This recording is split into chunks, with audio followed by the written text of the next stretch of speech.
buenos días a todos. El presidente Luis Abinader pasará a la historia porque en su segunda gestión se logró aprobar un nuevo Código Penal después de décadas de intentos y después de mucho más, 141 años, tal y como explicaba el ministro José Ignacio Paliza, data de mucho más tiempo, aunque el nuestro estaba vigente desde hace 141 años. La promulgó Ulises Erox. Entonces, tenemos reacciones diversas. Unas a favor, por ejemplo, la procuradora Jenny Berenice Reynoso, que dice tenemos un buen código, y hay organizaciones que se han quejado muchísimo, que han calificado este código de un retroceso y han dicho nos mintieron, refiriéndose al presidente, a dirigentes del PRM que en su momento hablaron a favor de las 3 causales. Pero como dicen representantes de organizaciones que defienden derechos humanos, que defienden la libertad, dice esto va mucho más allá de las 3 causales. Entonces, la buena noticia es que tenemos un año antes de que el código entre en vigencia para observar estos puntos que generan críticas y ojalá que hayan representantes de los diferentes sectores que de manera objetiva y respetando a la parte que piensa de manera diferente puedan sentarse y evaluar porque nos vamos a beneficiar todos. Entonces vamos a ver 2 puntos que son contrastes sobre la reacción, en cuanto a la reacción sobre la promulgación del código. Por ejemplo, hay un comunicado del Ministerio Público y dice: República Dominicana tiene un nuevo Código Penal en términos generales acorde a las nuevas tendencias de la teoría del delito. Los fiscales, jueces y abogados sabemos las dificultades asociadas a tener que investigar y procesar la criminalidad del siglo XXI con un código que se remonta al 1884 y que en sus primeros años reguló la relación de una sociedad más cercana a una realidad rural y totalmente ajena al crimen organizado que enfrentamos hoy en día y que además se ve profundamente impactado por la revolución tecnológica. Continúa la procuradora Jenny Berenice Reynoso diciendo: en el Ministerio Público hemos analizado el nuevo Código Penal, hecho comparaciones con leyes, la jurisprudencia y la doctrina, no solo de la región, y nuestra conclusión es que tenemos un buen Código Penal. Es justo reconocer que algunos legisladores y líderes políticos hicieron más de lo que se puede ver para que el Código Penal tuviera un carácter progresivo con relación a los avances asentados en la Ley 24-97 y otras legislaciones, a pesar de que otros querían retroceder. La razonabilidad llevó a decidir lo contrario.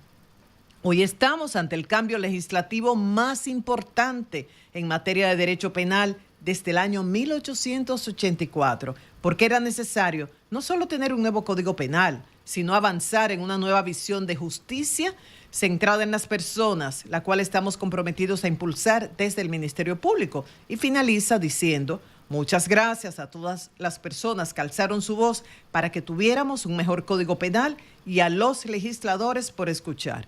Aunque siempre toda ley es perfectible, hoy hemos avanzado por el bien de la sociedad.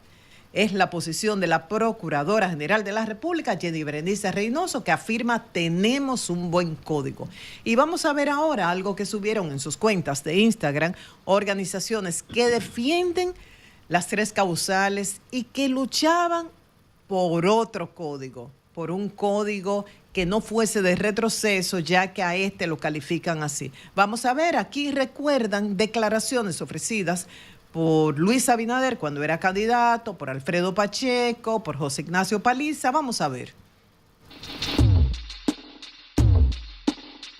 Que aunque estoy en desacuerdo, como le está la mayoría de la población, no solamente de República Dominicana, sino del mundo, con el aborto libre, sí pienso que tienen que haber causales que permitan la interrupción del embarazo.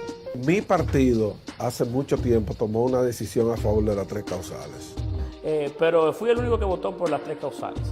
Y lo hice por unas razones muy sencillas. Y es que, claro, primero hay que entender que esto no es no es una propuesta que va a favorecer o que es pro aborto. No, son excepciones a una regla. Hay que reconocer, porque el ministro Paliza estaba acá hace unos minutos y lo dijo, él mantiene esa posición. Pero un punto es su posición personal y otro lo que decida un poder del Estado, en este caso el Poder Legislativo y el Poder Ejecutivo, que decide promulgarlo porque entiende que había una necesidad ya de modificar ese antiquísimo código. Entonces han habido muchas cartas dirigidas al presidente, hasta el sábado era, o hasta el domingo en la mañana era, observe el código, ya no tiene validez en este sentido, pero sí las preocupaciones de estas agrupaciones, de periodistas, que es una de las que voy a citar, y de grupos que defienden los derechos de la mujer, tienen validez en cuanto al año en el cual se pueden evaluar estos puntos críticos. Por ejemplo, el Foro de Mujeres Periodistas recuerda algunos puntos como la tipificación ambigua del feminicidio y el incesto, la omisión del acoso callejero y digital como delitos, y dice que esto vulnera compromisos internacionales. También habla de que hay que incluir recomendaciones técnicas de organizaciones especializadas. Esto se puede hacer en este año. Que hay que garantizar una legislación penal justa, inclusiva y con un enfoque de género. Un Estado de Derecho solo es posible con la participación plena de las mujeres, dice el Foro de Mujeres Periodistas. Y en torno a esto, recordar que esto es muy importante, como los numerosos casos de feminicidios que se están registrando últimamente en el país. Yo les invito a ver un artículo de la periodista Rosa Luna en el Listín Diario, cuyo titular en el día de hoy es "Los feminicidios siguen en aumento", con 7 casos en una semana. Y ahí menciona casos de feminicidios recientes en el Distrito Nacional, en Santo Domingo Norte, en Monteplata. En la mayoría de los casos, la expareja, luego de matar a la mujer, se ha suicidado. Y hoy también, en el periódico Diario Libre, Margarita Cordero, destacada periodista y que siempre ha defendido los derechos de la mujer, publica un interesante artículo y lo titula "Los feminicidios no paran". 21 feminicidios en últimos 4 meses, 8 de ellos en julio.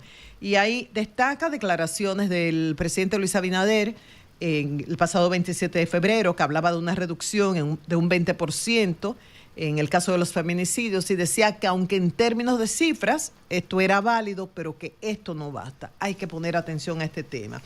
Y ya pasando a otro tema, hay que recordar a los que cometen delitos a nivel internacional, que piensan que pueden zafarse de esto por ser una trama transnacional y refugiarse aquí en la República Dominicana, hay que decirles, no confíen en eso. ¿Por qué? Porque hay mucha cooperación internacional y tanto el Ministerio Público como la justicia está trabajando a nivel internacional tras estos delincuentes. ¿Y por qué hablamos de esto? Hablamos de una persona, un dominicano que está acusado y le pusieron como prisión preventiva 3 meses, de que él está acusado de secuestrar una bebé en México, que supuestamente es su hija biológica, pero eso no consta en los documentos, y es hija biológica de una colombiana con la cual él tuvo una relación. Ella estaba en México con la bebé, él, según la acusación, secuestró a la niña, en ese tiempo tenía como 11 meses de nacida, y la trajo para la República Dominicana con documentación falsa, y aparece una señora como su supuesta madre, y esto fue todo con documentación falsa. Y entonces ahora han rescatado a la niña, ya tiene 4 años y estaba con otros 2 niños. Según el expediente del Ministerio Público, estamos hablando del señor Miguel Antonio Torres Hernández, que utiliza 3 nombres según estos datos: Kevin León Uden y también Shaban Coca. Y él secuestró, raptó a esta niña de 11 meses, como decía, en México. Dice que también hay una persona acusada, la señora Viviana Villarreal Cambero, que participó en este entramado ilegal, como lo califica el Ministerio Público, para retener y suplantar la identidad de la menor. y utilizó documentos falsos para registrarse como la madre biológica de estas niñas, como decía, con documentos falsificados. Entonces, la niña tiene ahora 4 años de edad. Fue separada de su madre de manera violenta, según los datos, en Guadalajara, Jalisco, México.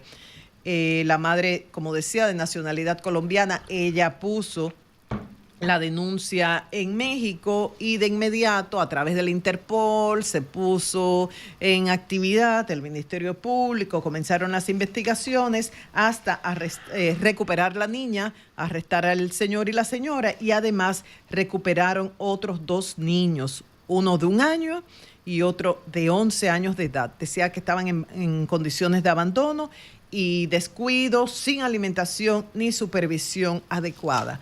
La conclusión, el Ministerio Público está trabajando, la justicia está trabajando y cuentan con cooperación internacional a través del Interpol y otras agencias internacionales que están combatiendo delitos como como la trata de personas, tráfico ilícito de migrantes, entre otros.